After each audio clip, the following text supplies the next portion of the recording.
एक मंजर हमारे आबाओ अजदाद ने देखा जब हमारा मुल्क अंग्रेजों से 200 साल गुलामी के बाद आज़ाद हो रहा था, तो दूसरी तरफ इसी मुल्क में कौम के नाम पे एक नई सरहदें खींची जा रही थी।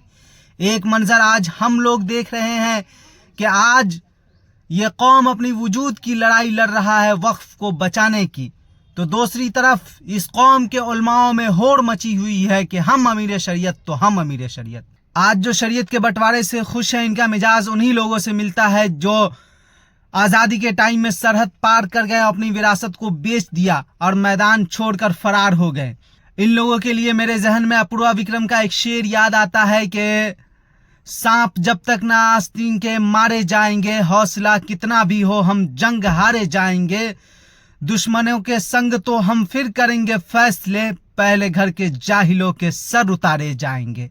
मैं जहां तक जानता हूं, क्या इस कौम में इतने फिरके कम हैं जो एक और नए फिरके की जरूरत पड़ गई है इस कौम को। मौलाना फैसल रहमानी पे जितने सारे इल्जामात लगे, मुमकिन है कि वो सही भी हो सकते हैं, लेकिन खुद को अमीर शरीयत कहने से पहले रोकना चाहिए था और ये सोचना चाहिए था इस कौम के बारे में कि अगर शरीयत का बंटवारा हुआ